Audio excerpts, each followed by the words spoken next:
Today, we are focusing particularly on our valued company secretary members who play a vital role on boards and in organizations. We are fortunate to have three very seasoned company secretaries today to share insights and experience with us on practical solutions for company secretarial challenges. Today on the panel, we'll be having Carina Wessels, the Executive, Governance, Legal and Compliance, Alexander Forbes Group Holdings Limited. We'll be having Andrew Johnston, the Director, Corporate Services and Group Company Secretary for the Sun International Group, and Thobeka Bonoyi, Executive, Group Company Secretary and Governance, MTN Group. So we are in very good hands today. I'll be handing over to Carina, who will be chairing the panel. So over to you, Carina. Thank you so much for the lovely introduction. And it's wonderful to be with such a large group of participants. I can see there's currently about 200 participants that have joined. And we've seen that some are from Botswana, from Cape Town, so all over the place. So wonderful to have you all with us this morning. With such a large group, it can of course only be a very rich discussion, and that really is the purpose of this morning, is to have a proper discussion about some of the challenges that we face as company secretaries or governance professionals, and what potential solutions for those those situations or issues could be. So as it was said at the outset, please do make comments in the chat function, and at any point in time make submit questions. We'll deal with all of the questions right at the end. If there's too many to deal with in today's session, then we'll definitely try our best to revert to you with some of the comments afterwards. So please feel free to share your learnings as well, and also ask questions on topics that perhaps we may not be covering this morning. So we will be going through some slides.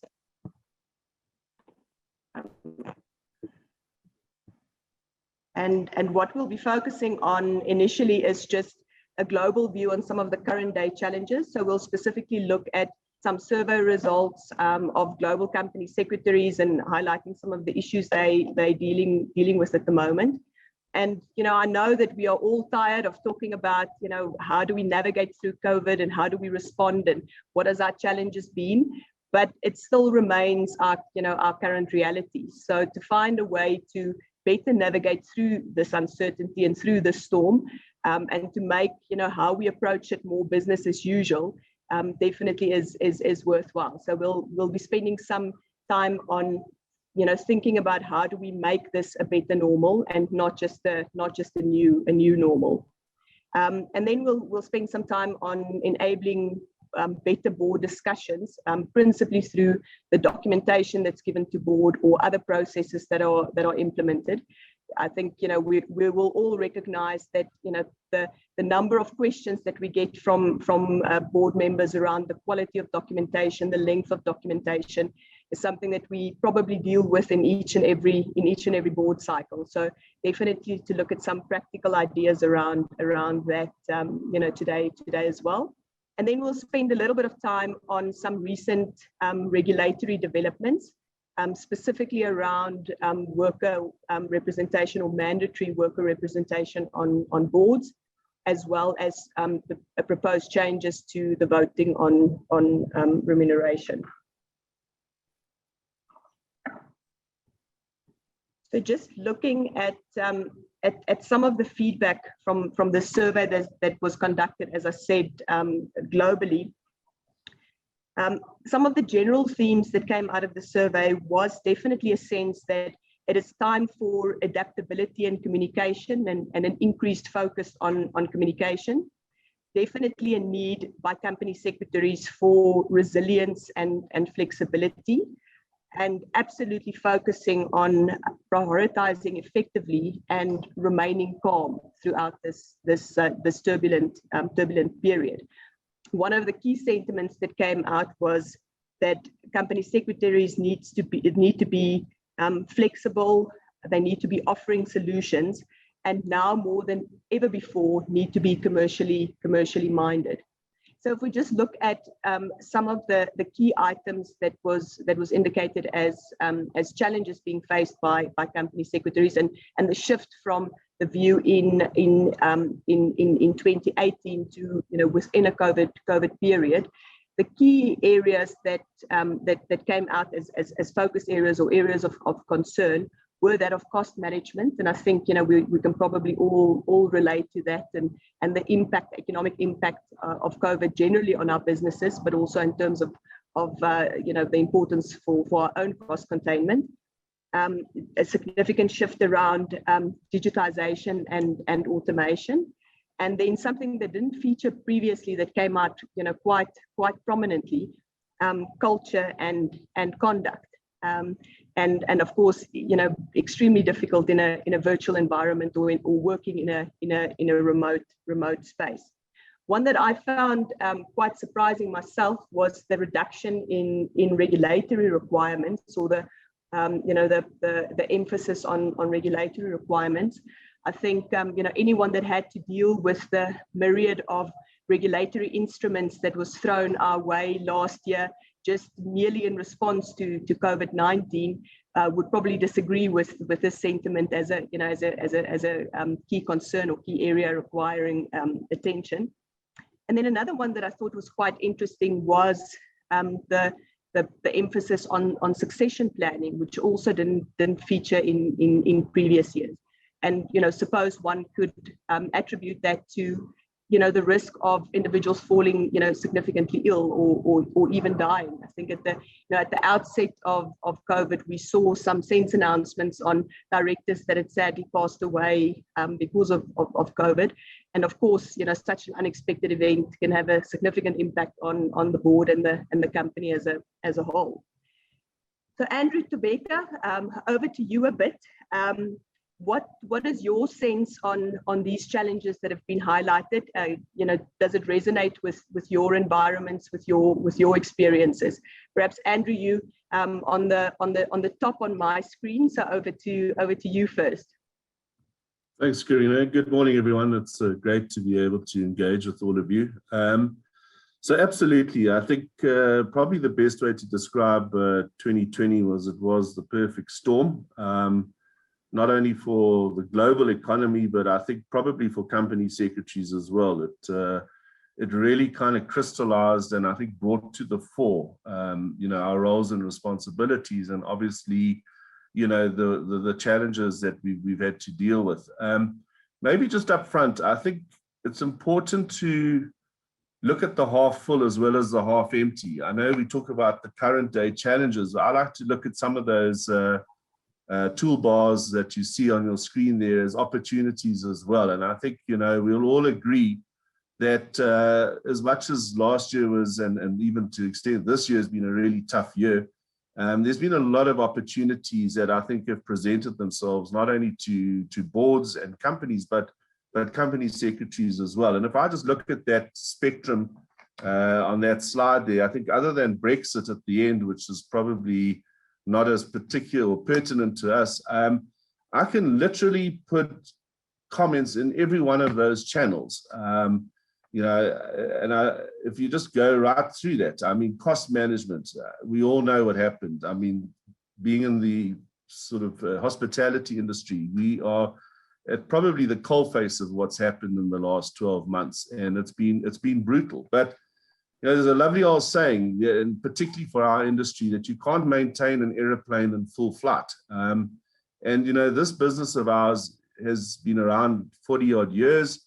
It works 24/7, 365 days a year. We're a gambling institution, we a hotel hospitality institution, and this business never goes to sleep. And the reality is that last year was the first time in 40 years where we closed this business down, and as an executive team managed to do a really deep dive across all of these spectrums.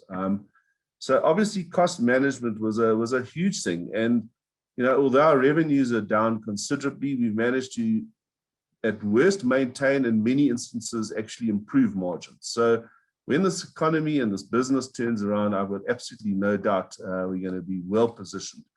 I mean, I think all of you know about digitalization and automation. I mean, we've just, you know, I never thought in my working career I would ever become totally electronic.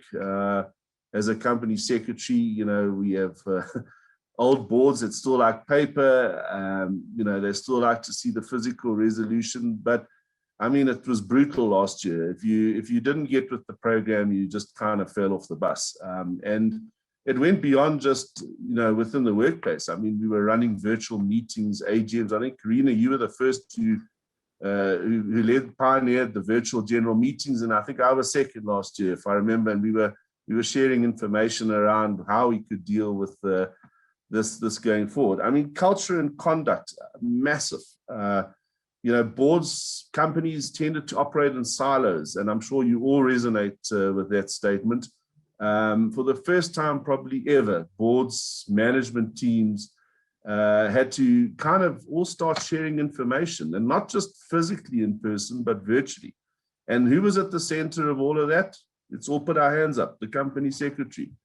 Carina's touched on regulatory requirements. The interesting part around that is, I think it was more a case of the legislation almost wasn't designed for a COVID world. And I'm sure all of you found those challenges. We were faced with, and I just go back to the general meetings, scenarios where we were having to almost interpret laws and regulations and come up with workable solutions that weren't necessarily patently obvious, or the law didn't give a sort of a heads up on. So, you know, my team knows, I mean, the coin phrase we have is, guys, stop being lawyers in a business. Let's be businessmen in law. And let's start thinking as businessmen. How are we going to make and create solutions? Quality of board info, we'll come to that later, but I mean, again, I think very, very pertinent. Board dynamics. I mean, you know, 20 members in a board now, all sitting plucked all over the world, virtually trying to contribute. You can't read body language. Some guys stand up in their pajamas, as you said, you know, and they're sort of not in their suits, and you got to kind of manage these things. And of course, who does it all come back to? The cosec. Carina's touched on succession planning. I think restructuring, downsizing, I take back to cost management again. But I think more important, I think what COVID did for company secretaries and management teams was to stop measuring the input and rather start measuring the output, and more importantly, the outcome. And it was part of that stopping and maintaining a plane when it's shut down rather than when it's in full flight, and that we had the ability to do that. Relationships between board and executives, I think we will come to that later. Talent acquisition and growth, absolutely. I think more so than ever. People, the human factor, employees, the biggest asset on companies' balance sheets, was really brought to the fore last year. We're seeing it in our sector at the moment as well, where you know, because the sectors are under pressure and whatever, we're losing good people to other sectors, but we're also battling to attract people because of the perceptions, you know, that it's going to be a tough year still to go. So, you know, having your succession plans, your talent plans, and your growth plans in place, very important. And then, yeah, I think changes at executive level, probably more around how we can work more efficiently and streamline practices and processes than necessarily wholesale changes. So that's a little snippet. I think I'll hand over back to Carina or Thobeka, but I think it's been a year of challenges, but definitely a year of opportunities as well. I love the positive focus, Andrew. And I mean, as they say, never waste a good crisis. So, I mean, I you know, one of my key sentiments is the worst thing that we can possibly do is you know, transition out of this unchanged. So that's also, you know, why today's discussion in terms of finding those better ways for the future. Over to you, Thobeka. Thanks to the IOD for the event, and thanks, Carina, for hosting, and my colleague, Andrew. I think Andrew touched on a number of things in terms of the opportunities as we look at these challenges. But one of the things that I think is actually quite missing in this, which is going to continue to be an opportunity going forward, is actually a stakeholder management. Because when as an investor and you look at your, at the companies that are listed and the global environment and the GDP in the markets where, for example, MTN operates, one of the key questions, is are we going to survive, as companies? Because we've seen a lot of other companies actually dying, during this time. We can name quite a few. We've seen Edgar's, being bought, and is this is the survival, and which is therefore provides an opportunity for those, who are looking for expansion, So I think the two things that are missing here is definitely the stakeholder management engagement, and secondly, the opportunity for consolidation. Especially in the markets where we also operate. The one of the things that I think should have been heightened, and I looked at it, it just says talent acquisition. For me, it is the hearts and minds of the people. And I think Andrew is saying it's a big asset in your balance sheet, and therefore the safety of the employees is paramount, because none of the things that are listed here could have happened if the heart and the minds of the people were not at the forefront, of the board. And as the company secretariat, as we also, we are part of the heart and the mind of the organization as gatekeepers. So I'd like to see those three also coming quite strongly in this survey.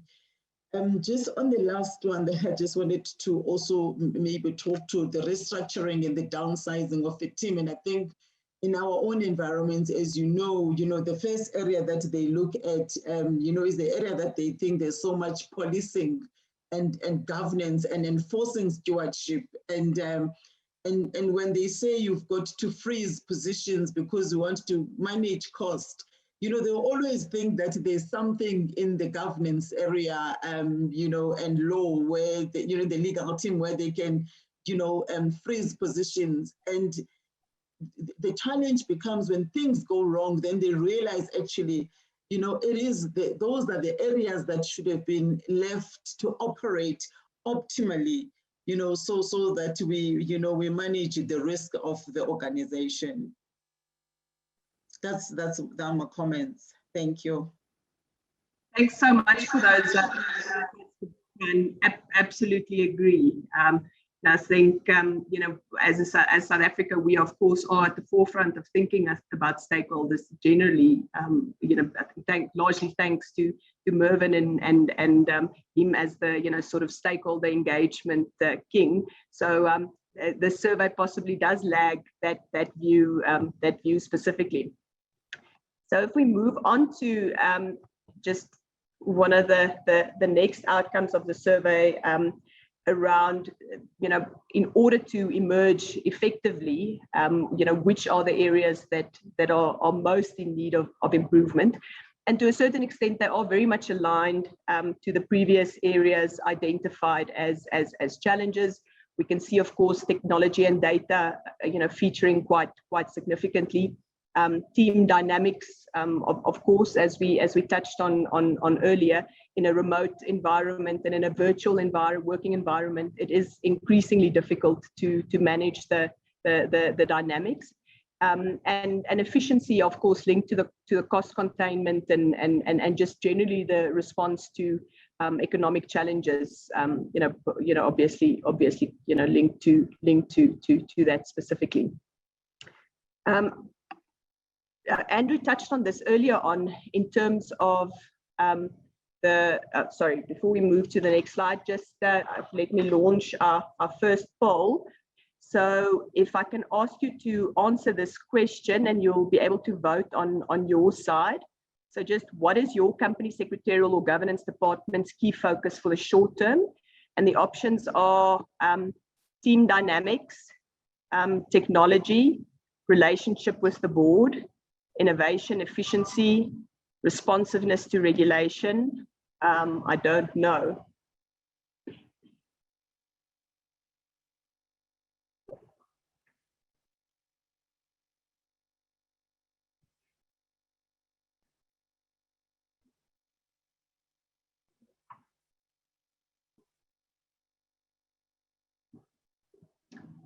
As we just wait for all of the votes to come in, what I was going to say is that what you'll see in the next slide really speaks to the comment that Andrew made earlier on, in terms of the company secretary or governance professional really being central to whatever was happening in response to COVID, be it the board discussions, the information that needed to flow, some of the key strategic decisions, executive interaction, et cetera.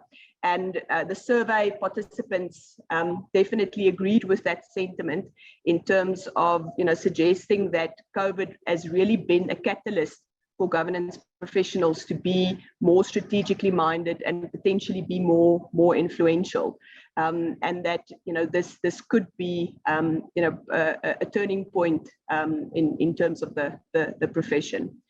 It looks like most individuals have voted. So just looking, so I'll share the results. So innovation and efficiency featuring quite significantly. I think it probably resonates with most of us. And then close to that, responsiveness to regulation and relationship with the board. Team dynamics and technology with a lesser focus, and then a few people that don't know, or they wanted to choose stakeholder relationships rather.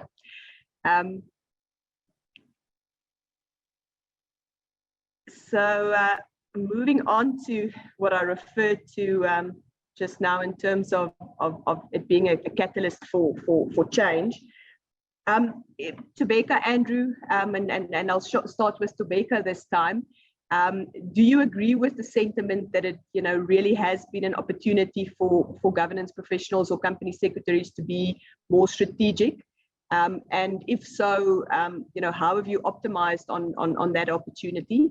And perhaps also touching on your view of the second response, where the respondents also categorically indicated that this would be a continuous change or a permanent change in how governance works and the governance model generally post COVID. It's not in short response to what we have to face now, but it is a permanent change. Thanks, Carina.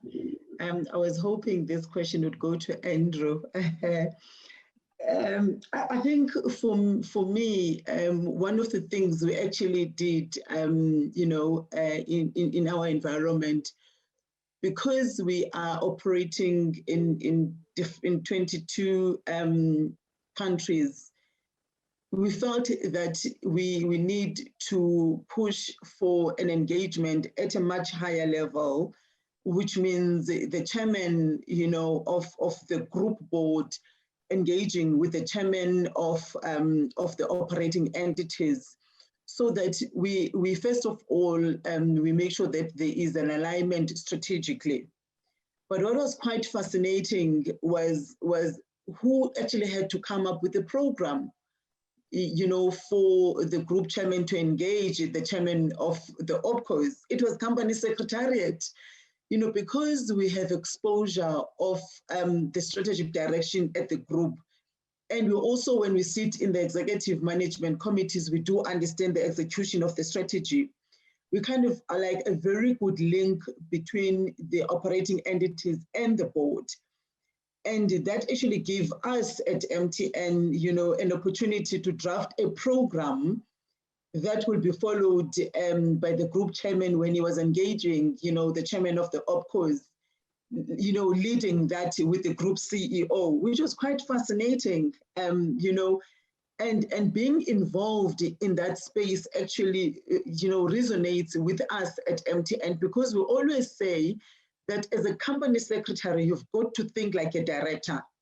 So when you think like a director, you've got to think outside the box. And therefore, you've got to say, if the board sets the direction of the company, how would I support that role as a company secretary? Which then forces you to be a strategic thinker, even though you get boxed into a company secretariat and the governance space. That's the first point. The second point I want to bring is when we had the conversation with Mervyn King, because we also invited Mervyn King and we said, when you navigate the relationship between the subsidiary and the group company from a group governance, now thinking as a company secretary, how do you navigate the balancing between the interest of the OpCos and the risk that the holding company has got to manage? And one of the things that Mervyn actually spoke about was a chief stakeholder officer. And it's something that has been in my mind for a long time, to say, how do we shift and evolve the role of a company secretary? Because as we all know how this role has evolved over the years. And the question is, the governance ecosystem has changed. And then strategically, how do we evolve as company secretaries? And the fact that even this, these surveys speak about chief governance officers, it's something that was resonating, with us at MTN, because we felt that we need to shift, because company secretariat, for you to tell others that this is what I do, it's kind of like, no, but that's what you've been doing all these years. Whereas when the mind shifts with the change in evolution of what you are doing, and therefore the role of chief governance officer will shift the strategic nature of the role as the gatekeeper. So, and I'm quite happy, that the company secretaries that are in this platform, they need to redefine themselves and say, having come to this webinar, this is something different that we have to evolve ourselves and change the mindset of who we are and how are we going to do that.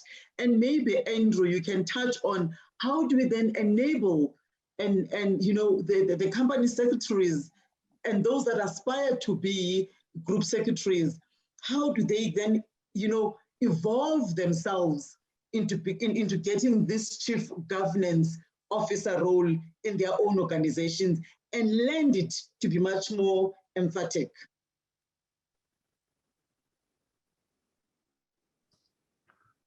Thanks, Thobeka.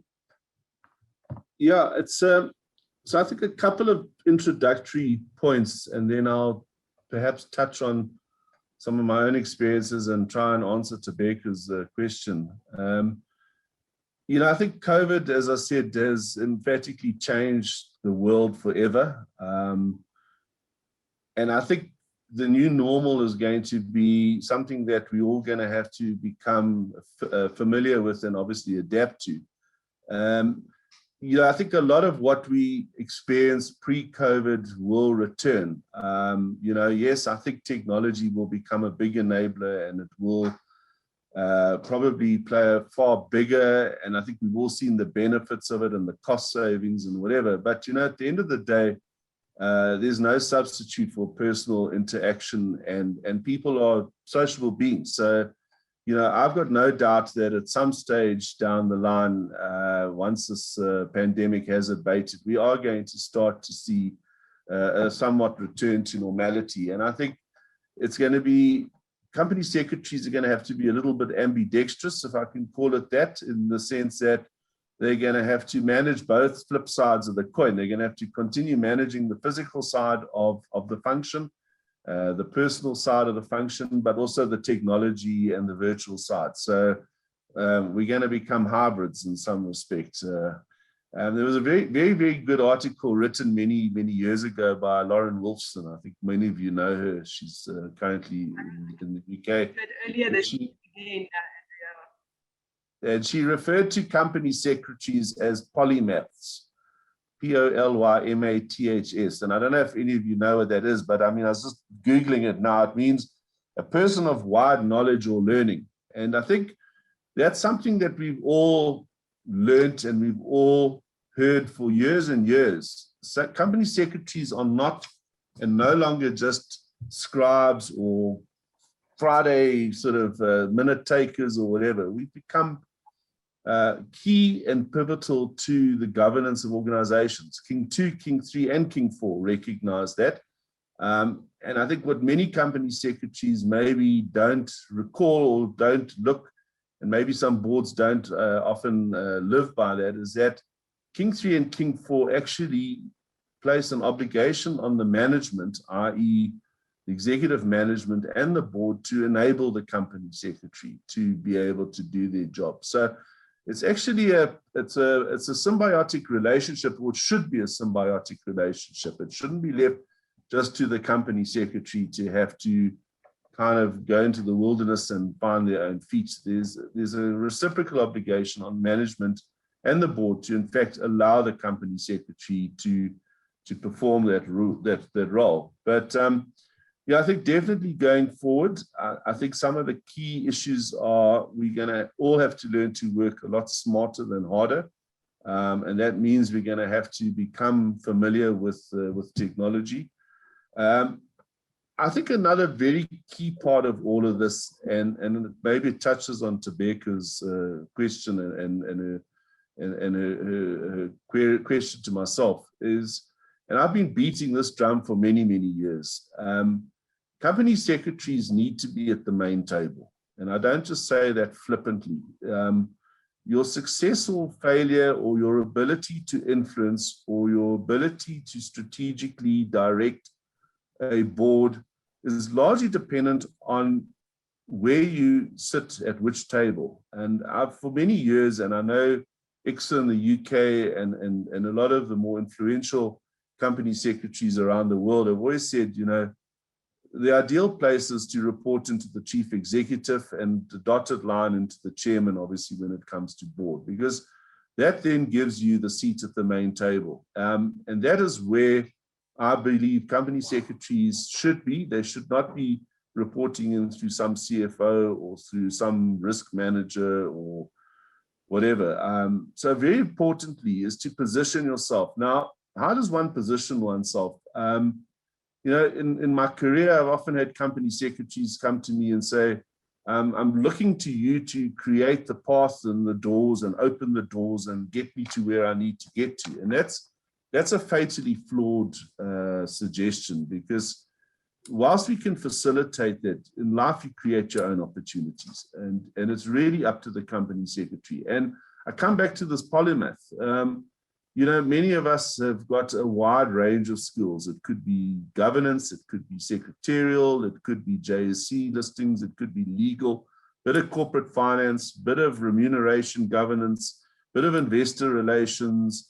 We do it all. And, you know, it's up to us to actually grab those opportunities and to throw ourselves into those paths within organizations. You know, that's how one builds a brand. That's how one builds relationships, how you become indispensable to that organization.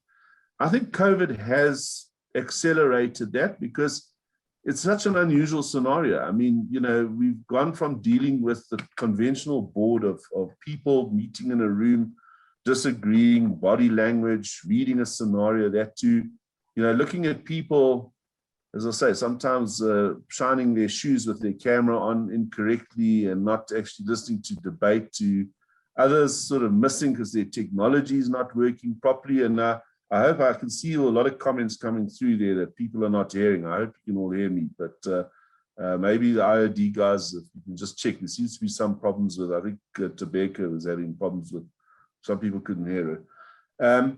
But, I come back to this pivotal role. We, particularly in this COVID world, particularly in this virtual world, it is so imperative that we ensure that the information, the necessary information, flows in the right direction. We have to join those dots, and we have to do it in a virtual environment. We have so much influence over so many things at the moment. I mean, just in our own organization, remote work from home policies. How is your organization dealing with that thing? Email policies. I don't know. I'm a firm believer that half the stress that's been created by COVID in organizations is because of the sheer body of emails. People have stopped respecting boundaries at 6 o'clock at night or whenever. People go home. When you're at home and you're sitting on your laptop working remotely, emails don't stop 24/7. And all of this just creates kind of stress. Now, who's going to draft those policies, or who's best equipped to draft those policies? It's us guys and ladies. Let's, so look at those sort of things. I think it's very, very important. Regulatory innovation. I mean, a lot of us deal with regulatory issues all the time. As I said earlier, unfortunately, many of the laws, a lot of the regulations were never designed for a total lockdown scenario. I mean, I know the JSC, those of you that are listed company secretaries, would have seen the plethora of guidance letters last year that they published, definitely facilitating and making it a hell of a lot easier for us to do corporate actions and that. But a lot of the Companies Act things just were not around. And Carina, I think you and I were in the same situation. I mean, I published my notice of AGM and I delivered it to the post office 3 days before the actual hard lockdown, and thinking that the post was going to keep working, only to find about a week into the hard lockdown that the post office was not, it was operational for some things, but normal post or whatever wasn't operational. Now, again, and I'm not saying it's right, but very few companies send out their notices registered post these days because of the sheer cost, and most of it never reaches. So we'd sent out normal post. There's a deeming provision in the Companies Act if it's registered post and it's 20 or 15 business days and a full week, there's deemed delivery. Now we didn't have deemed delivery. Now, all my retail shareholders and that who I was relying and who still were receiving physical copies were oblivious to the fact, other than they may have read SENS, that we had an AGM. So this is where the innovation comes in, the thinking, the being the businessman in law rather than the lawyer or whatever in a business, is principles of equity, principles of fairness, principles of innovation. Fortunately, we've done an exercise to try and convert most of our share register into DMAT. So we had a lot of the emails for a lot of the retail shareholders, and we had to go and literally prepare a notice, a separate notice to all of those retail shareholders that were not receiving post via the normal post, and send it out to them to say, we have a general meeting, please get in touch with myself, the company secretary, and if you would like a copy of the circular or the report, we'll send it to you. So I think there's going to be a lot of that kind of influence, a lot of that kind of strategic thinking, and really being the glue that holds us all together. And I come back to that, and I'm going to end there. You need to be positioned in the right place within the organization with the right profile to really become that strategic, trusted advisor and influencer. And I think, if there's one thing I can leave all of you here is to look at your role within the organization, to look at where you can create those opportunities for yourself and to seize those opportunities. Because the more that happens, the more you're going to get to the main table to eat. Thanks, Carina. Thank you so much for that, Andrew. And I mean, Andrew and I are aligned on I think most of our thoughts, and it's not just because we both like drinking wine, but I think it is because we've learned a lot of the same lessons. And perhaps just for those of you that will forget the reference to a polymath, the way that I remind a lot of the younger company secretaries is being a jack of all trades, but not a master of none, actually a jack of all trades and a master of all. And that really remains our challenge. And I mean, Andrew touched on the positioning and perhaps the reporting relationship in terms of positioning yourself. I think in my career, some of the, I suppose the learnings that I've had in how to become trusted is absolutely just that drive towards anything less than brilliant is just not good enough.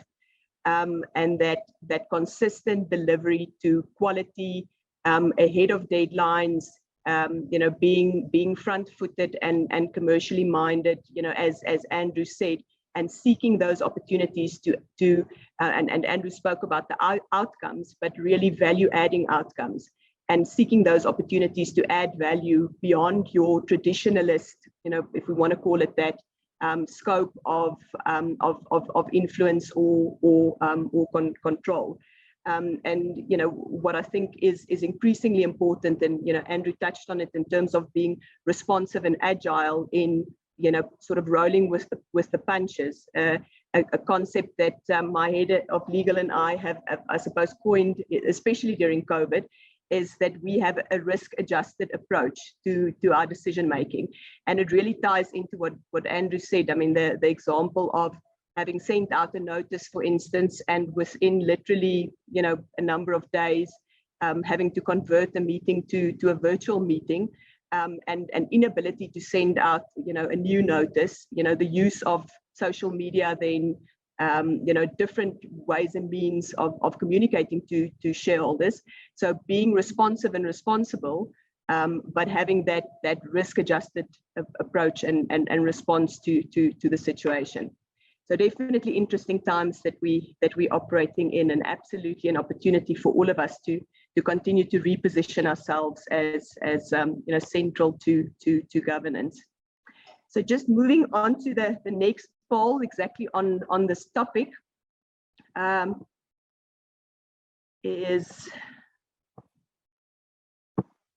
COVID-19 brought you closer to the board as governance partner or trusted advisor?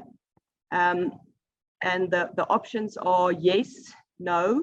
I was already their trusted partner, and COVID was no different to navigating through any other challenges, and I don't know.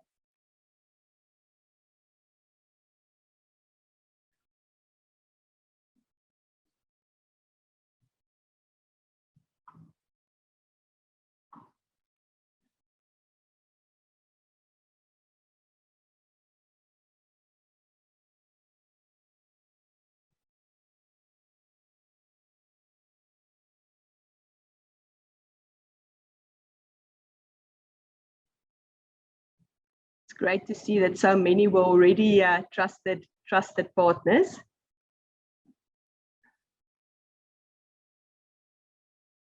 Just give another few seconds. Okay, seems like most have voted. So yes, I mean, but definitely already a trusted partner and having a good relationship with the board, which is wonderful, and it's of course a perfect base from which to improve further. Certain ones close to that definitely saying that COVID has provided an opportunity, and hopefully you've optimized on that. And then we have some no's and don't knows. I think Carina, maybe just if I can chip in there. I mean, I'd like to think, if working from the premise that company secretaries, if they're doing their job properly, are already trusted partners, and that COVID was just another little blimp in the path or the journey. I think what one can say, and I'm glad to see that 1 and 3 were generally aligned, because that's where I think you would want to have seen most of the comments. But I think what COVID has definitely done is not necessarily brought company secretaries closer to the board, but it's honed their skills. There's no doubt about that. In terms of being agile, in terms of being, able to read a situation and not just to come back with well, the law says this, you can't do it or whatever, but rather, well, let's see how we can do it. And using all of those key words we've spoken about already, like innovation and influence and knowledge and the polymath. You know, and I think that in some ways, I think COVID-19 has probably really escalated the profile of the company secretary profession in corporate, global corporate Inc.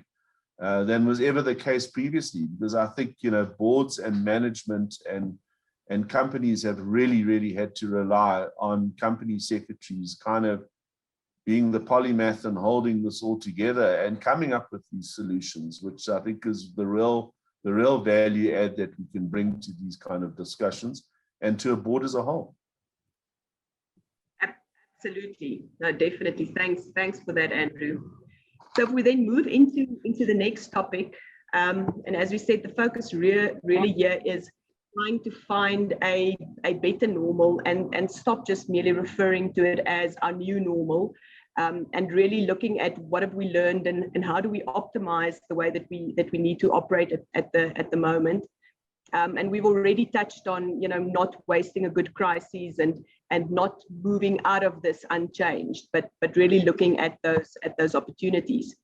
So, you know, this was another quote that came out in the survey results, and I was initially quite surprised that there were still directors that held onto paper. You know, I was quite strong probably a decade ago already in terms of pushing back, but having heard Andrew, you know, it's clear that a lot of us, you know, have still navigated through this as a key challenge, despite probably the frequent and probably regular use of digital platforms for board papers.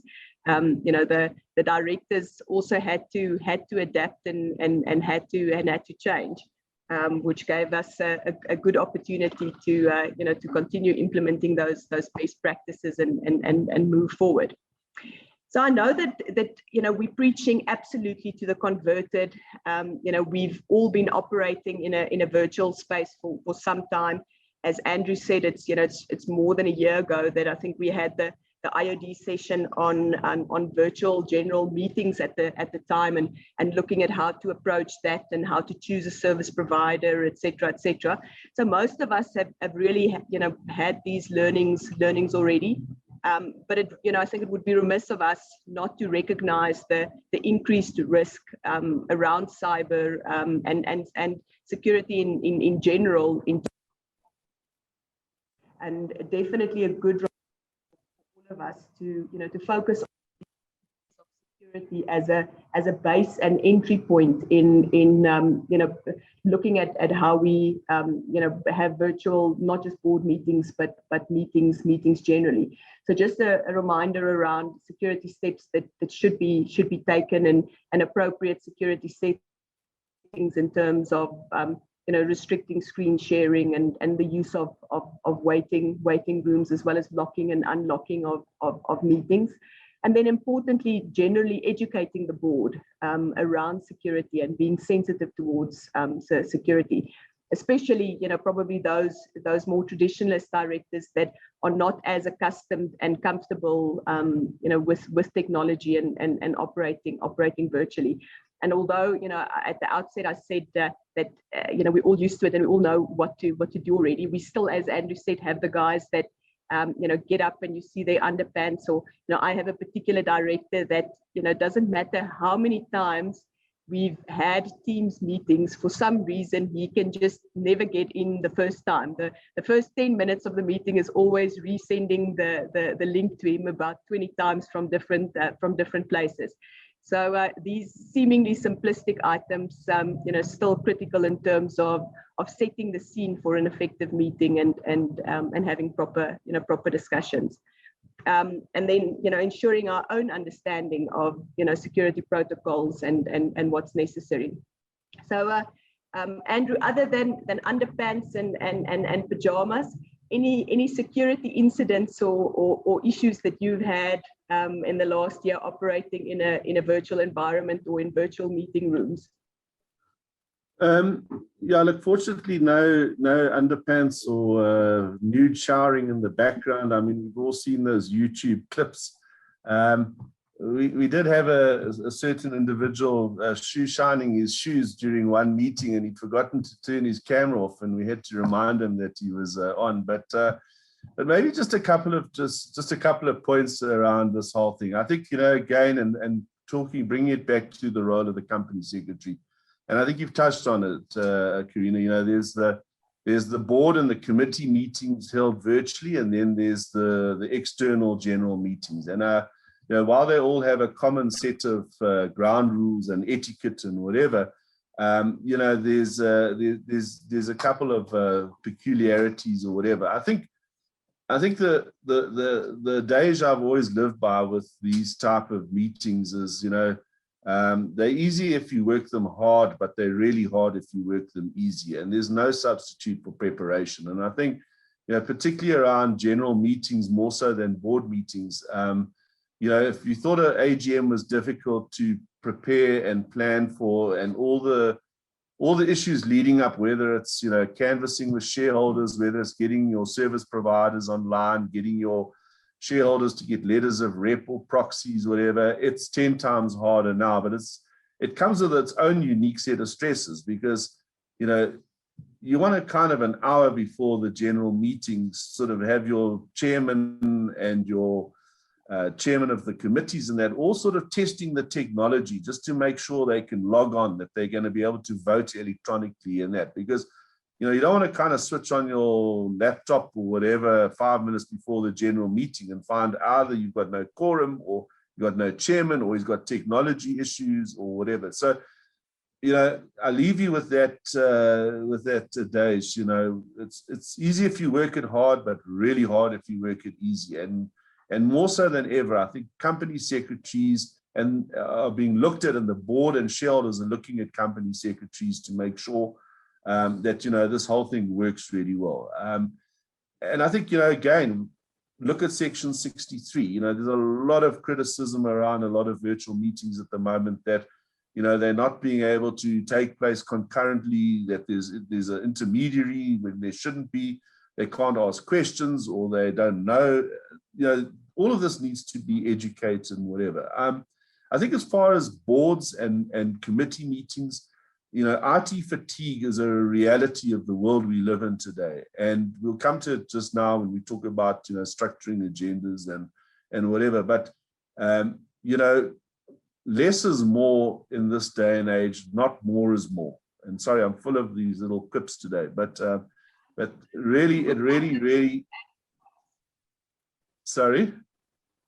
I'm going to write a book after this with Andrew quotes that we'll share with the participants.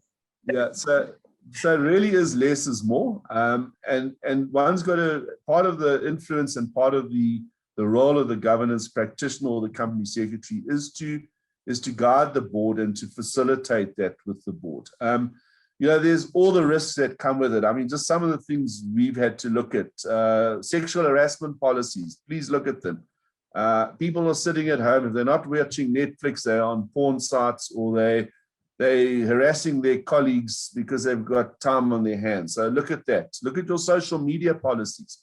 Really, really important. Guys are spending an enormous amount of time on LinkedIn and Facebook and whatever, and they're doing it via their work addresses and whatever. And the next thing, there's a crisis. So really look at that. I've spoken about working from remote location policies, email policies. All of this talks to the virtual, the electronic environment. Ransomware cybercrime, I'm sure all of you have seen, there's been a massive, massive increase in that. Just to give you some idea, there were 200 attempted hits on my own personal email at Sun International in the last month. People trying to steal IDs, holding me out. I actually had my LinkedIn sabotaged. Suddenly became a professional headhunter. And one day I had about 300 CVs hitting me for a job in the Middle East as a engineer or something stupid. So, make sure not only from a systemic point of view that your IT guys have got the firewalls in place, that the cyber attacks are minimized, ransomware is minimized. But also from a company secretary point of view, really, really important, breach of confidentiality, breach of personal information. It's just so easy in a virtual environment, and you need to make absolutely sure that that data and that information remains integral to the organization. So, yeah, I don't know if that kind of answers some of the question, but those are sort of the learnings we've seen and some of the real key issues that need to be addressed, I think, by all companies, whether listed or unlisted. Definitely very, very scary. I mean, some of the challenges that I had to face right at the outset also was disciplinary cases, remotely, and later on, large arbitrations, large international arbitrations later on, and the giving evidence and controlling the giving of evidence and all of those situations, just exceptionally complex. Thobeka, over to you. I just wanted to add a few things, Carina, just on the point of confidentiality, because there is the chat room as well, in the virtual meetings that happening. Sometimes you do find members just posting a very crucial, highly confidential information. So one of the things that we have done at MTN is that every time there is a meeting, we do have a protocol etiquette presentation that we put right up front, so that as members join the meeting, they get the first slide they see, or the first presentation they see would be that protocol etiquette in terms of how you need to handle yourself. And if you have, questions on how you need to to propose the questions, be very mindful of the chat room, because as you have seen, yes, you do make sure that, the firewalls are very tight and the infrastructure is protected, but you never know. Sometimes you get someone getting into the meeting and they're number 1077 and you're thinking, I don't have anyone who's 1077, but you've already posted a lot of information on the chat room, and that information could easily be, be taken and be used against the company. So I wanted to make sure that one of the things that company secretaries look out for is managing and making sure that confidentiality of the information remains important. The second thing that we often do is, when there are presentations, we actually, as we are presenting now, for example, and most of the people that attend meetings, sometimes the information is confidential and is not circulated beforehand. They could use their phones to take pictures, and how to manage that risk, because it's inherent in the remote working environment, but using the protocol etiquette and hoping that you speak to the person's misconduct before the person can do that, replicate that behavior. You put it in your protocol etiquette so that people don't take pictures, they don't use their cameras, and you rely on the person's integrity. And therefore, the code of conduct of the organization is quite important, that you talk to, as company secretariat, during the board meetings, so that it lands in every person. Otherwise people end up, having these behaviors that could create a high level of confidentiality breach in the papers that we present. So I just wanted to make sure that we're quite alert on that, and make sure that as a company secretary, you are the host, so that you're able to remove people. The first thing. And second, you are able to remove people from the chat room. That's the second thing. And thirdly, we're able to mute people. Sometimes you find the use of hand is not used properly. There's a jump in, and then it makes meetings ineffective. So those are the key elements when you're hosting as the company secretary. And the last part is that at MTN, actually, what we have done is that whoever is having meetings on Microsoft Teams and they want to record the meeting, they must have gone through Secretariat function to actually allow for them to record any meeting that they're having on Teams. so that we're managing the confidentiality of information across the group. Thanks, Carina. Thanks so much, Thobeka, and it's an excellent lead into the next discussion, which addresses exactly that concept of teams amongst other considerations. We've also had a request for you to share your protocol, Thobeka. So hopefully it's not MTN IP, and you'll gladly share that with the participants. So just thank you so much. Thanks. So Andrew touched on on the shortening of meetings, and how to tackle some of the setting up of the agenda and looking at agendas differently.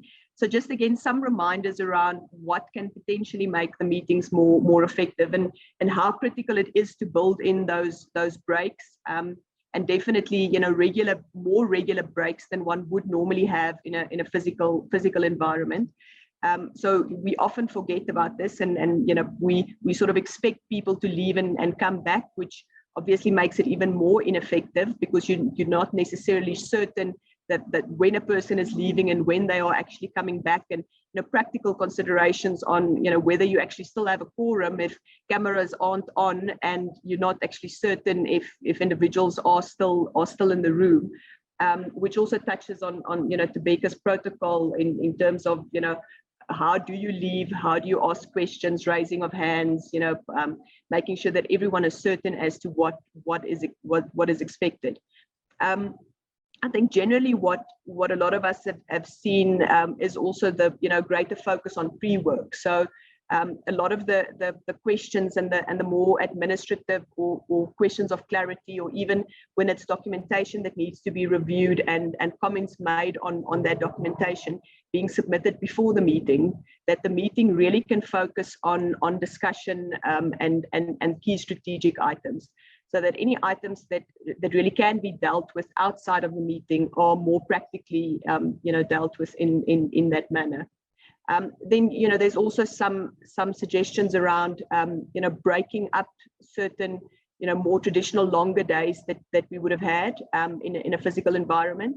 The typical board strategy session that one has annually, and instead of having potentially a full day or 2 full days in sequence, breaking it up into smaller pockets, providing better time to interrogate information and internalize information and just reflect on information, but also avoiding what Andrew referred to as Zoom fatigue and just generally technology fatigue, which ultimately leads to inefficiency.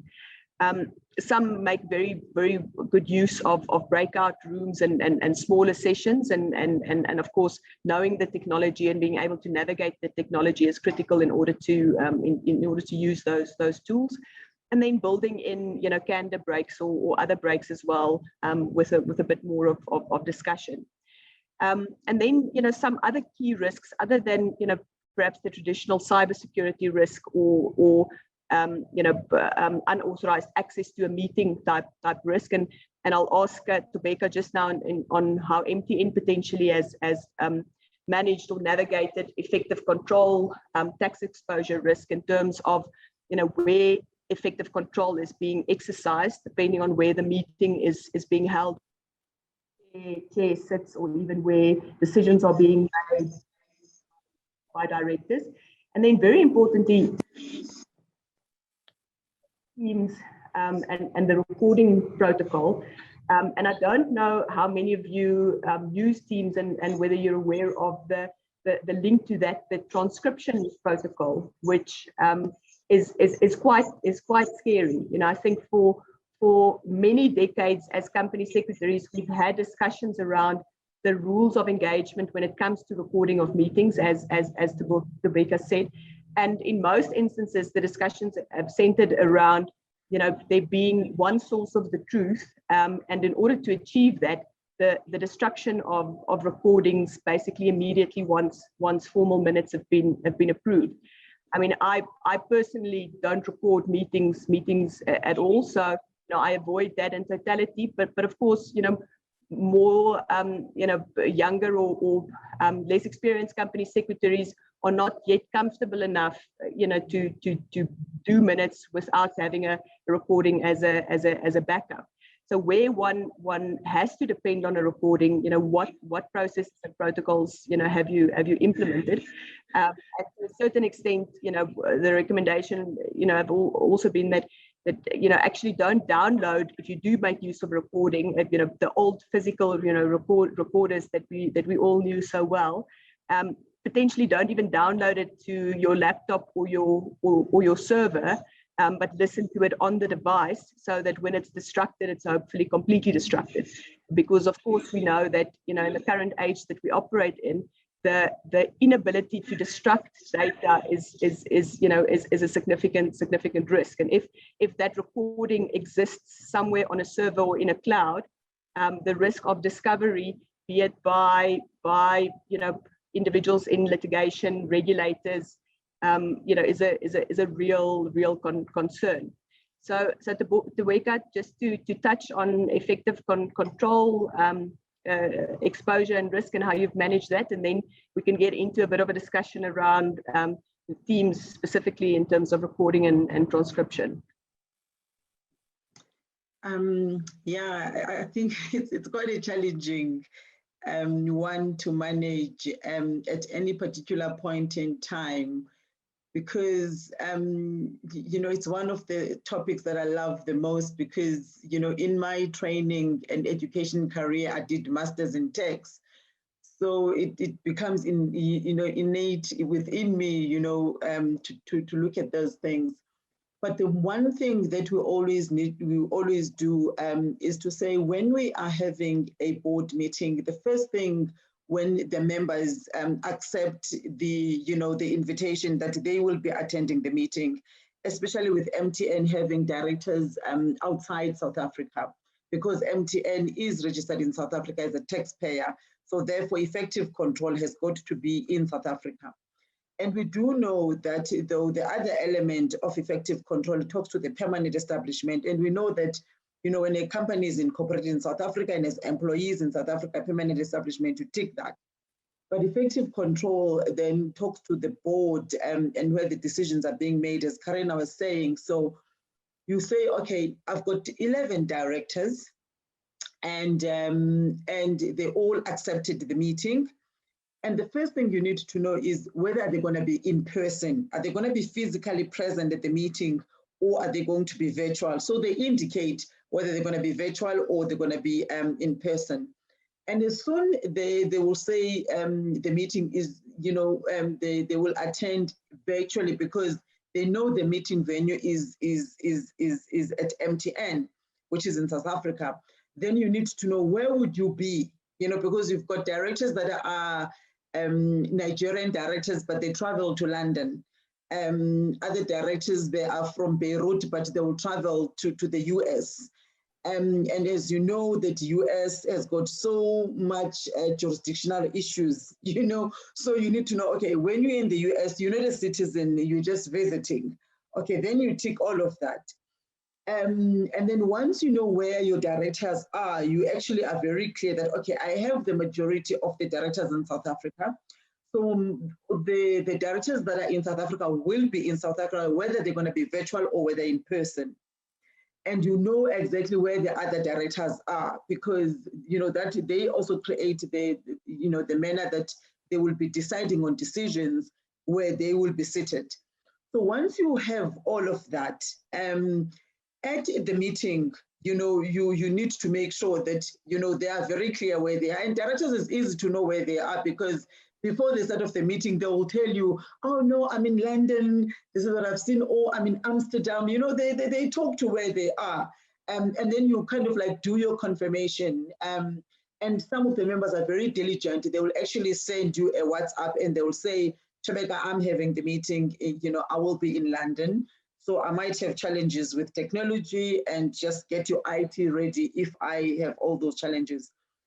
And at a particular point in time, when you know that where your directors are at, then you know that you have effective control managed very well.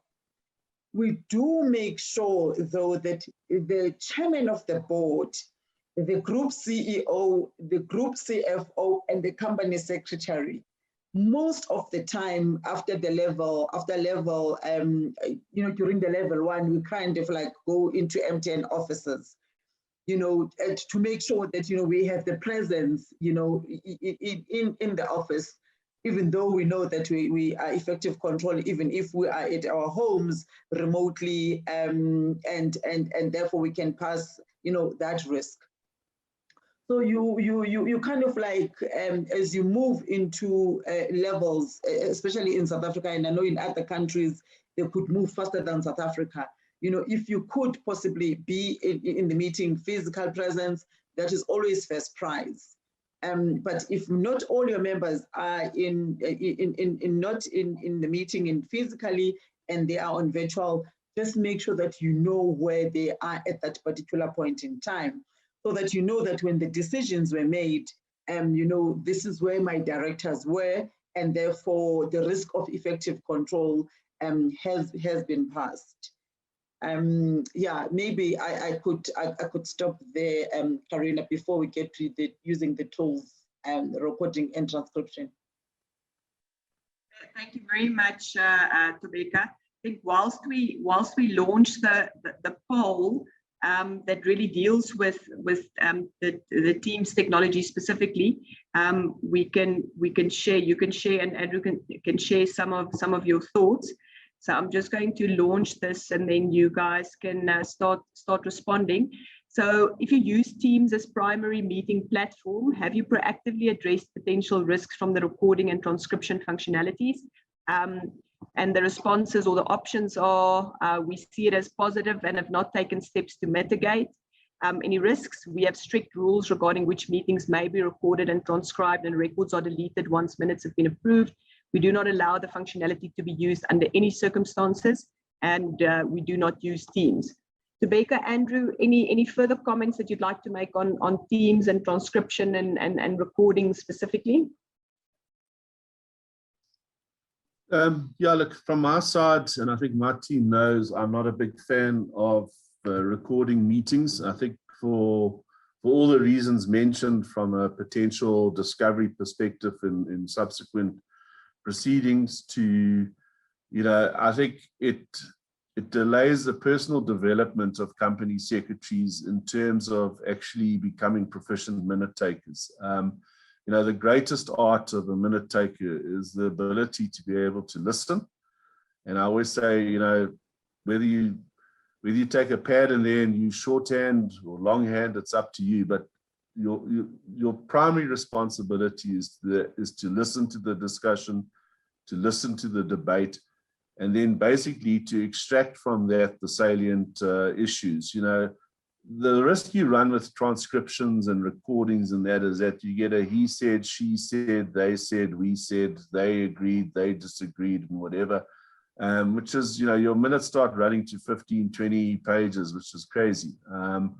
I had a sustainability committee here. We went to 32 pages once. I mean, it was the first and the last time. And it was because, look, it was a very junior company secretary, but it was a recording. And so I know it's really tough, and it's often it's insecure territory for young company secretaries. But my advice is, really listen. You'll even if it's a highly technical meeting, you'll probably be able to capture at least 85 to 90% of the meeting, and then after that, go to your chairman of the audit committee or your CFO, whoever, and say, you were talking about the carrying value or deferred tax assets or impairment test or something. What do I need to minute, or what can you just crystallize for me or whatever? And you do that a few times, and eventually you'll find you can put together a set of minutes in half an hour, 45 minutes, just because you've listened and you really understood. And you don't have that sort of evidence lying around that can come back to haunt you at a later stage in your life. So yeah, that's my 5 cents worth about it. Maybe just before we take the poll, Carina, I think it is very important because you can use the transcription, because sometimes, you know, some of the directors are not very audible, and, you know, and the transcription actually gives you a mumbo jumbo, you know, that doesn't make sense. So it's a skill as a company secretary to be attentive. And I know they say that a human being is highly attentive 30 minutes, and then after that, you know, it deteriorates. But as a company secretary, it's something that you have to train yourself, because, you know, 30 minutes and then the next 30 minutes you are lost. Then you are, even if you listen to the recording without the context and listening to the person speaking, because sometimes some of the language is not in the words, it's how the person is saying it. And that is quite important to capture that. So it's quite important to be very attentive as a company secretary. And using the recording is important to someone who feels that, as Carina said, you know, you are a young company secretary, you're trying to hone on the skill, you know, you want to hear, you want to listen, and you write, you know, it can also help. And I'd love, Andrew, to have a company secretary, you know, issuing minutes in 2 hours after the meeting. You know, I must say, in my previous, you know, before I joined MTN, the team used to have skeleton minutes. So, you know, before the meeting, all the committee meetings, I would have skeleton minutes. And the only thing that I would write would be if there's a deviation in a submission or there's a decision, you know, because when management speak of salient features, they use what is in the paper, you know, and very seldom they would take some other information that is outside the paper and bring it into the board. And so there are different ways of skinning the cat when you're doing minutes. But I can only emphasize to say, whatever method you're using, you're recording, you know, but you've got to be very much attentive, you know, in the meeting. Yeah, I think just to correct that, sorry, I wasn't suggesting that within 45 minutes of a meeting there must be a set of minutes. I'm saying when you've actually listened and you've crystallized what are the salient discussion and debate, it should take you only between 45 to an hour to prepare that set of minutes. When I have company secretaries spending an entire day doing a set of minutes, it's no wonder why they're like this horrible, intimidating thing. And it's because a lot of them are going back to recordings and they're trying to decipher, and they got lost because they're trying to capture everything. If you listen and capture the essence, and a week, and at least a week afterwards, try and do your minutes. You're 99% of the way there. I disagree from Andrew there. My target is I walk out of that room, the minutes are done. But my team find that challenging. But anyway, I thought I'll close out on a quote that I love, or a poem that I love. The board rises and goes to its dinner. The secretary sits and gets thinner and thinner, scratching his brains to record and report what he thinks that they ought to have thought. So really, indeed, is an art form, and one that we all need to hone in on. So interesting to see that, you know, quite a number of companies have taken steps to mitigate this risk, but also a large portion just focusing on the positives at this point. So potentially really an area for you guys to think about in terms of bringing in rules or guidelines around teams and transcription specifically. Okay, I'm going to start speeding up a bit because I'm concerned that we otherwise are not going to have enough time for questions at the end.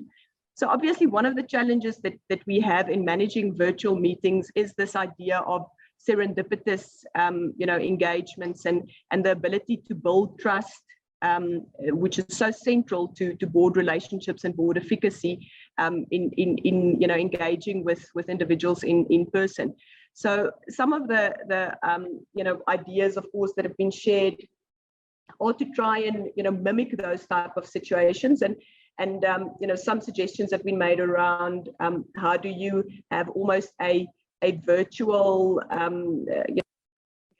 with the executive team specifically, so that the board still gets access to the executive. A speed dating. One or two directors, sitting in a forum, and you have a rotational group of executives joining and just having an open conversation. Having, possibly personal professional check-ins, be it either as part of an induction process when there's new directors coming in, or just generally having discussions beyond just the mere business, but talking about, what makes you tick as a person. What is the kind of legacy that you want to leave? So you can get to know someone, a little bit better, despite the fact that you've never met one another in person.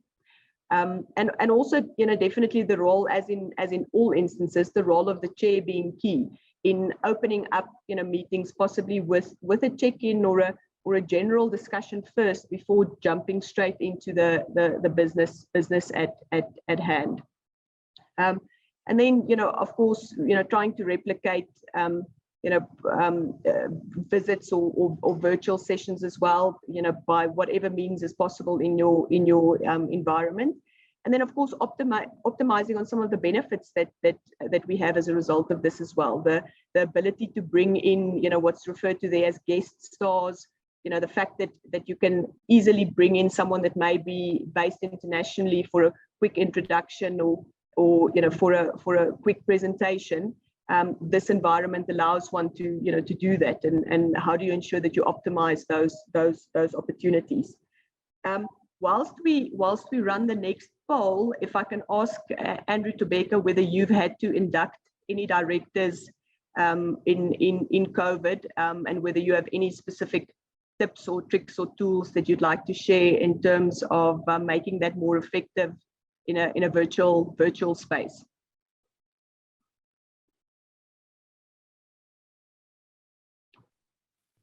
Thobeka, do you want to go? Yeah. Yes, thanks. We did have, I think, three directors that we had to induct. And I must say the process was not as smooth as you would in preparing it in person. But I think the most difficult part was the fact that, the company secretarial function we're working remotely, and therefore had to organize everything in a remote working environment at a very level 5 stage at the time in South Africa. But what we were saved by is the fact that we do have a tailor-made induction program, which we know exactly what we need to do, which is we kind of like standardized it and shared it with the OPCOs. And attached to that, then there is a statutory induction that you have to do, and there's a business and commercial induction that you have to do, and then there's legal governance induction that you have to do. So our program is split over that, and it's split over 3 days. The main challenge that we had was to get management to do their own bit in terms of the attachment, and because management was difficult to find is that what we've realized that in the remote working environment, there are so many meetings. You find that there's a meeting after another meeting, because you don't have to walk, to get to the meeting room. You can actually close the Microsoft Teams and open it somewhere else. And therefore the calendars or management calendars, they get so cluttered. And the only challenge we had was to make sure that we find time to set the induction program. The Teams or the virtual use of working has helped in the sense that the directors were freely able to ask questions. Even sometimes when you think, if the meeting was in person, this one would have, moved it past. Then, they feel comfortable to ask questions, and you don't do a induction for them together because, again, you're managing time. But the risk, though, is that instead of having a 3-day induction program, it's much more elongated in terms of time, and therefore it takes the time from ourselves, to facilitate and be part of the program. But using diligent books has helped a lot as well, in the sense that we've uploaded most of the information, a week before the meetings, so that the director can then first just read through, even if with limited understanding, before you get to the induction sessions. So there were pros and cons, but we believe that once you have a developed induction program, it's easier to facilitate, the meetings or the sessions. Thanks, Thobeka. Andrew? Yeah, I think just we did one. Really the induction at our organization is split into 3 sections.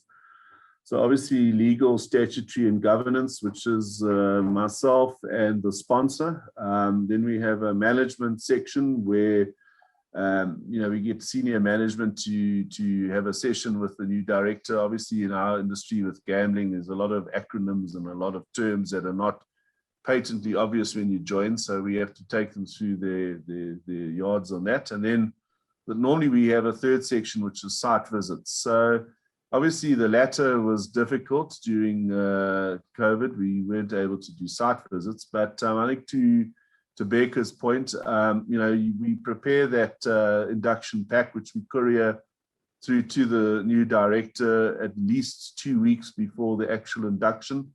It's a complete pack. It really, contains most of those documents that one would expect as a new director. The actual online induction, interestingly enough, is probably, in my perception, most directors rely on the company secretary for more of the softer issues than the hard issues. Seasoned directors know what an audit committee's got to do. They know what an audit committee terms of reference looks like with board chart and that. What they want to know is, what is the culture of that board? What are the culture and the personalities of the directors? Does the chairman encourage free debate, or is he very much a dominant chairman? And I've sort of found oneself answering a lot more of those kind of questions, which one can obviously do over a Teams call. But obviously, having had the pack for 2 weeks, they do have that opportunity to also ask, some of the hard questions around the actual processes, committees, and that. The sponsor pretty much does the same sort of thing. Their presentation goes out. They come onto the call after I'm finished, and they will talk them through. And then normally the next day or a week later, we try and stagger it, because sometimes it can be quite hectic to do it all in one day. They'll have the CEO, the CFO, and the chief operating officer, talking them through the numbers and that. So it's probably not that much different, if I can call it that, to what we would have done in a physical in-person, but equally as effective. And in some respects, maybe people feel more inclined to ask difficult questions over Teams than they would in a personal sort of physical meeting. So that's kind of what I find. That the questions are far more in depth. Thank you very much. Sorry, Carina, just the last point. I just want to re-emphasize that the degree of managing the risks, differs, because, as you know, the board is much more, the focus at the board and its committees are much more focused of the company secretary. But we do support in our space, all the other committees within management, like the group sourcing committees that deals with supply chain, the capital allocation and management committees, and the quarterly reviews and management monthly reviews. So we do manage to a certain extent the Secretariat to make sure that even governance risks are even managed in that space, even using the virtual remote working environment. I just want to re-emphasize that, so that the participants or the colleagues on the line, they do realize that, even though the focus here, we kind of like talk to board and committees, we are stretched across, management committees as well. Carina, I'd be very interested in that first statistic, why virtual board meetings have been more effective. The majority say more effective.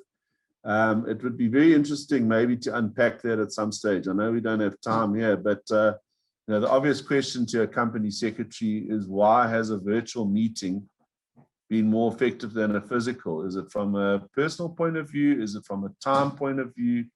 It's just interesting.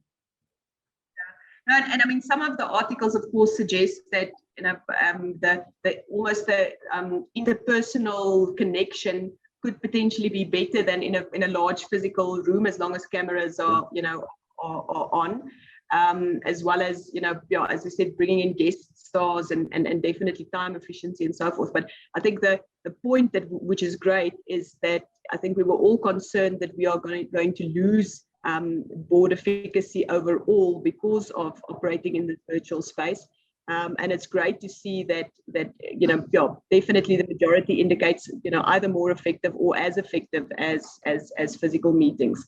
So quite encouraging from that perspective. Okay, if we move on to the next section of our session today. Sorry, that's just the last slide in conclusion. I think we've touched on a lot of this already, perhaps not the last one, just around making use of almost a mini evaluation discussion potentially after each cycle, and asking the board or talking in the board around what has worked and what hasn't worked, specifically focused on operating in a virtual environment, and potentially what should be done more or less of. So almost just a quick, check-in or temperature check around the overall efficacy of the board in a virtual space and how it could be adapted. So then moving on to the next session, which is around enabling effective board discussions. And as we said at the outset, this really is around enabling the board to have better oversight and be more effective through more effective information that's provided, and really enabling them and equipping them to ask the right questions, informed by quality information and quality submissions. And we all know the Australian Centro case quite well. Generally, the focus around discussions of this case is in terms of the board's inability to abdicate, to a subcommittee, and that it absolutely is delegation and not abdication. So you'll recall, the board depended basically principally or completely on the opinion of the audit committee when it came to the annual financial statements. So that, as I say, generally is the focus on discussions of this case. But what also featured quite prominently in the case is that the board used it as an excuse that the information that was critical was hidden amongst a whole host of other information, and that board packs were too large. It made it impossible for them to really get to the crux of the issues that they needed to look at. The court specifically emphasized the proactive role that the board should play in this process, and said that a board can control the information it receives. So we've included some. So just before we go to some of the options or proposed best practices, just another poll on your view.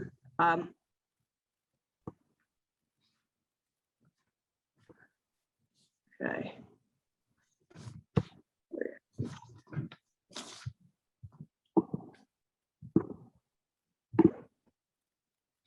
Okay, so are your board submissions perfect? The quality, the quantity, the length, the strategic focus? Are they too long, too operational, not focused on strategic oversight? There's not much difference between executive level reports and board reports. They're too short, not detailed enough to give directors comfort. or they primarily focused on ticking a regulatory box, or just being compliance driven.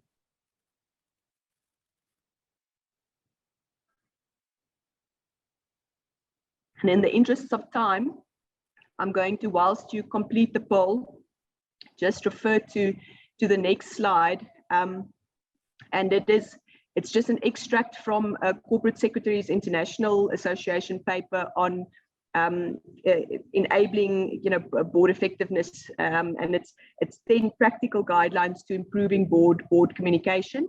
And at the end of it, there's a very useful case study around how to develop detailed reporting guidelines based on materiality, risk, and applying an integrated thinking and integrated reporting approach already to submissions to the board on a quarterly basis. So I'll definitely recommend that you go and reference that case study. But what we'll also show you shortly is some examples of how to approach more simplistic. Is different to an annual.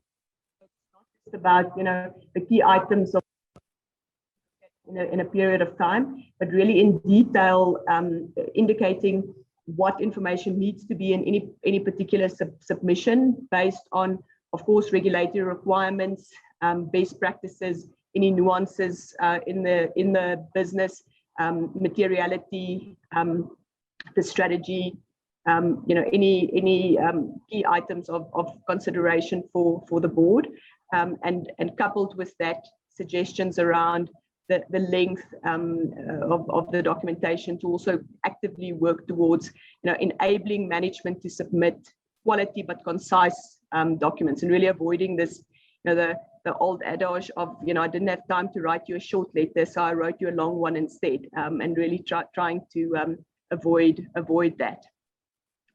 If I can just jump in here as well, I know we've got time constraints, but I think it's really important. Again, I think this is where the role of the company secretary is so pivotal. And I think, we all sometimes take what we do for granted, or we don't really think it through really carefully. And I mean, I'm going to start off with the agenda. How many of us just pluck out the agenda from last year's March meeting and, you kind of adapt it for 2021 or whatever without really thinking about what's in that agenda? And more importantly, crafting that agenda with your chairman to suit the organization. To me, the agenda is absolutely critical and pivotal to this discussion we're having right now, because that really sets the tone of the meeting. And, I think companies need to understand, is your board an operational board or is it a strategic board? Operational means it gets bogged down in the details. It probably meets every month. And it takes a whole day out to do the agenda. And, in a virtual environment, that becomes hell. If it's a strategic board, it's probably meeting quarterly, and they're very different agendas. So, again, and I really impress on company secretaries to look at that aspect very carefully. I said less is more, not more is more. If you're a strategic board, craft your agenda in a strategic manner. Don't worry about matters arising. That should be happening between the last board meeting and that board meeting now. You shouldn't be looking in the rearview mirror for the first 2 hours of a board meeting. You should be looking forward. Look at displacing all the admin and corporate governance either to committees or right to the end of the agenda, because what you want to do, you want to have your strategic issues up front. So your board is fresh, they're thinking alive, they're energized, and you get real quality discussion that comes out of it. Your reports, short reports. If they need to be long, send them a week before. So discipline in terms of getting your pack out in time, absolutely critical in a virtual environment, because people need to read. They need to have the information to be able to have the discussion and the debate during the meeting. So just a couple of snippets there, but I think it's really important that we don't lose sight of those. Absolutely agree with you, Andrew. And I mean, the name director really pushes us in that direction, in that it is about, looking forward and about directing. And most of our boards spend, as you say, too much time looking in the rear view mirror and on hindsight rather than foresight, and structuring that strategic discussions at the outset is absolutely critical. Very close, sort of responses around it being perfect and being too long. Very few thinking that it's too short, which I think probably is the general sentiment in most of our environments. Just to add one point, to what Andrew was saying, I think one of the things that you could employ is to have an executive summary of all the submissions at the beginning of the pack that focuses the mind of the board and the committees on significant matters. And by the time you get to the actual papers, actually the members would say, we've discussed this, we've discussed, so you try to bring that integrated strategic thinking by having as an executive summary at the beginning of the pack of all the papers that are in the pack. And you then realize that actually, naturally, your agenda would change because of what sits at the beginning of the pack. So that's what we've instituted at MTN. Something to consider. Right, thank you very much for that, Thobeka. To a large extent, touch on this already in terms of the Centro case.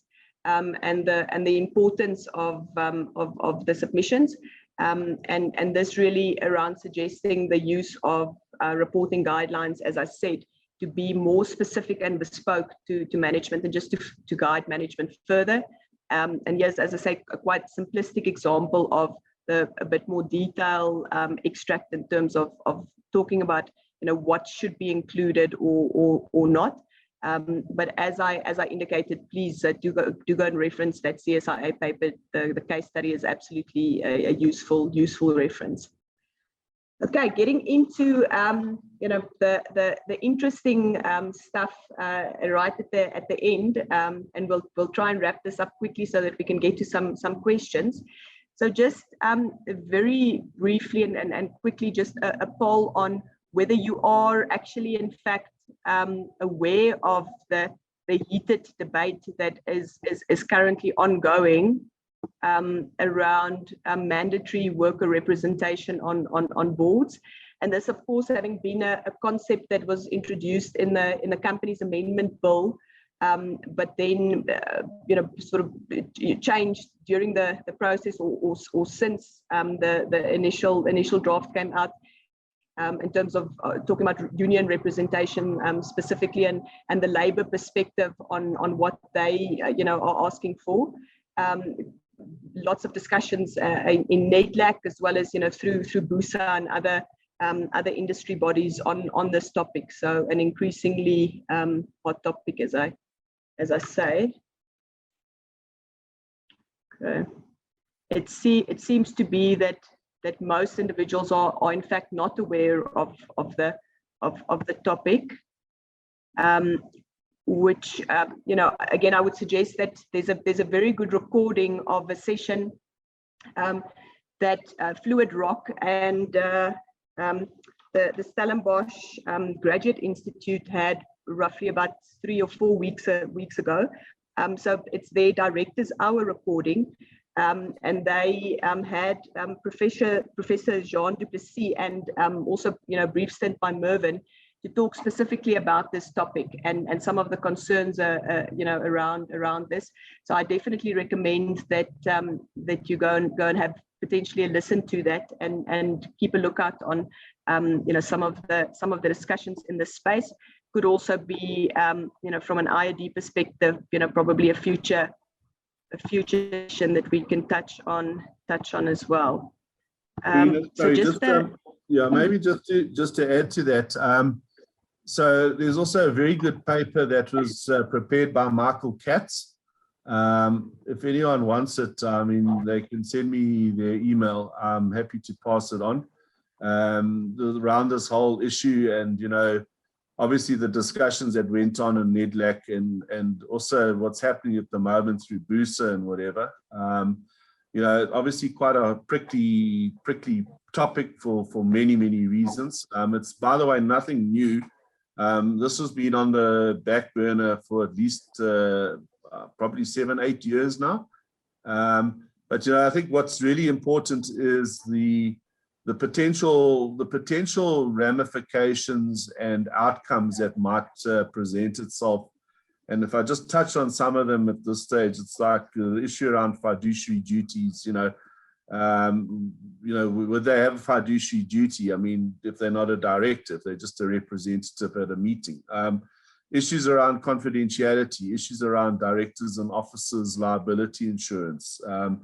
I know one of the alternative suggestions is that instead of worker representation on the board, it might come in on the Social and Ethics Committee. But obviously, we're all waiting to see where this thing plays itself out from. But yeah, very interesting. And as I say, quite a good article that was produced by Michael Katz. I would suggest that we with Michael's article probably share Mervin's article as well. You know, when the giants of governance get into a fight or sit on opposite sides of a table, us mere mortals, you know, get quite flustered. So interesting. You know, so I'm not speaking out of turn and saying that, you know, Mervin and Michael are on opposite ends of this perspective. And I think the key around the discussion is to find that appropriate and amicable, you know, midway. I think as Andrew said, you know, there's obviously a variety of considerations in this regard. And you know, interestingly, you know, in a South African context, we actually have a lot of protections for employees already entrenched in our company's legislation. I mean, the statutory derivative actions, the ability to have a director declared delinquent, you know, the notifications to unions when you have financial assistance, you know, above a certain amount, and you know, also the ability to participate in liquidation proceedings. So and you know, as Andrew said, SETCO, you know, and their focus generally. So definitely going to be an interesting discussion in the next while. So let's just look at the view in terms of the results. So a large portion not in support at all. So definitely, I think we also need to challenge ourselves in thinking differently. You know, probably if a decade or more ago one spoke about, you know, climate change and ESG as key issues that needed to feature, a lot of responses would have been similar. So as I said, how do we find that appropriate midway or appropriate solution? And then the next, you know, interesting to see, you know, support under certain circumstances, which, you know, I think probably may be the direction that we heading into. Andrew, I'm going to hand over to you on the next topic, because I think you are close to the developments in terms of the remuneration policy. So whilst you speak, I'll launch this poll. Okay, thanks, Carina. Yeah, look, it's again, I think this has been an issue that's been seized by particularly corporates, the investor community, asset managers, asset owners. Again, I think it's been building up for many years now. I know I was very involved at the time we put King 4 together in drafting the provisions regarding the current binding, non-binding provisions. And even at that stage, there was quite a lot of kickback from the institutional side to introduce a binding vote. Obviously, the history behind this is when the Companies Act of 2008 was introduced. Many of you will recall one of the primary objectives of the lawmakers was to simplify the law for companies and not add this additional burden that we were used to under the 73 Act. Obviously, this was one of those areas that came into the reckoning. And I think the view all along was at that stage, well, despite what the UK and what Australia were doing, South Africa couldn't be lumped into the same category for a whole myriad of reasons. Not least of all, obviously, the Aussie 2 strikes and you're out kind of model would not work in South Africa with the skills available and the level of expertise. And then also, I think, the whole sort of the whole regulatory regime wasn't geared up to that. I mean, Section 30 of the Companies Act didn't require it. The listings requirements kind of, as a form of subordinated legislation, introduced it, but again, only if you're a listed company. And then obviously King said that, all companies should get into the habit of, from a good practice point of view, obviously dealing with it. Where this thing has kind of ended up, and maybe just before I actually advise the audience of what the recommendations are, and I mean, I just want to caveat it that obviously these are proposals and suggestions at this stage. They're not cast in stone. There's a lot of debate that's going to happen. Andrew, just touch on what is a non-binding advisory vote as you speak to the topic. Okay, thanks, Thobeka. Yeah, so basically what King and the listings requirements advise is that companies, so if you're a listed company, obviously the listings requirements regulate you as well as King, and if you're a non-listed company, it's the King report, that every company should be producing a remuneration policy and a remuneration report, which they refer to as an implementation report, every year, which should be put to the shareholders for a non-binding advisory vote. So in other words, whether the resolution is passed or not, it doesn't negate what's been done. But if you're a listed company and you receive less than 75% of the votes in favor of both of those resolutions on the policy and the report, you're obliged to consult or engage with your shareholders around changing your policies, practices, procedures around executive remuneration. So that's the kind of regime we operate at the moment. You'll find all of your listed companies in their annual general meeting do include a REMCO policy and a REMCO report resolution, but whether they passed or not at the end of the day doesn't negate obviously what you've done. Where the pressure comes is obviously, you start getting a lot of flack from your investor community and your investors if you start failing regularly, and you might start getting shareholders voting against directors' re-elections and those kind of things.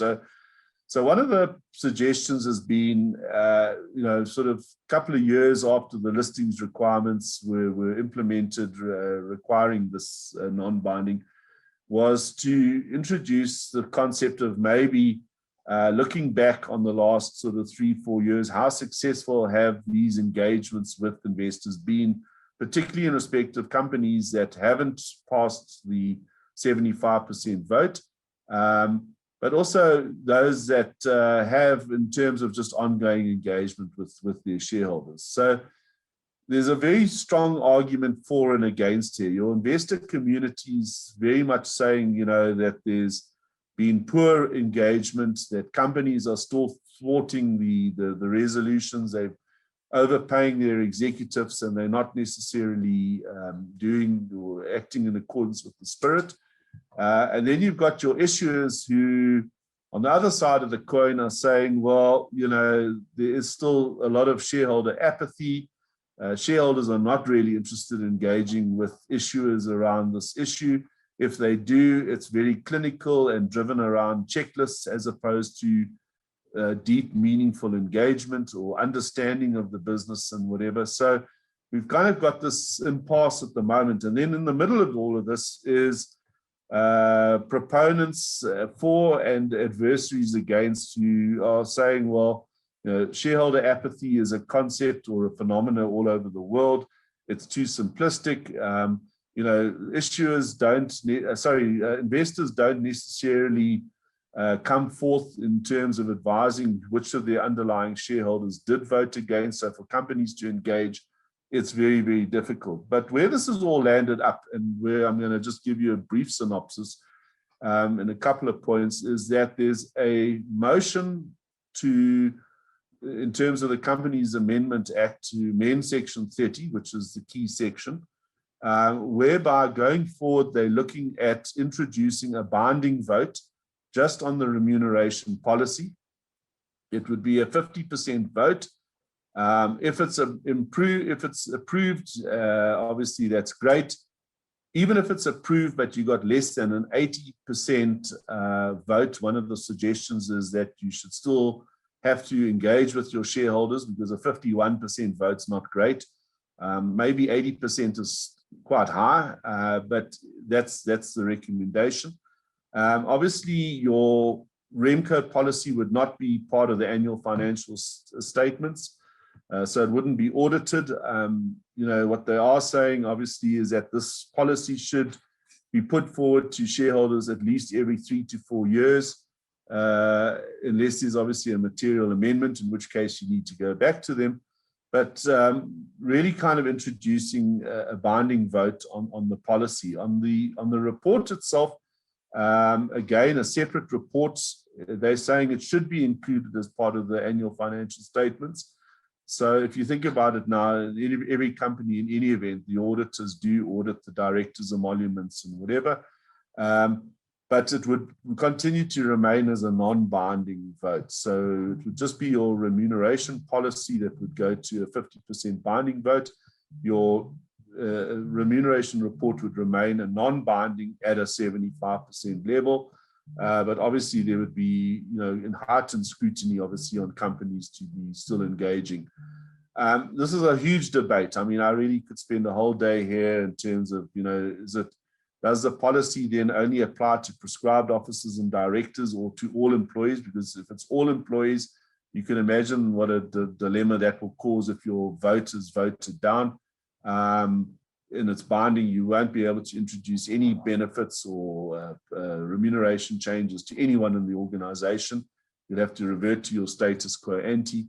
So it's going to be a very interesting discussion in the corridors of BUSA and the DTI and whatever.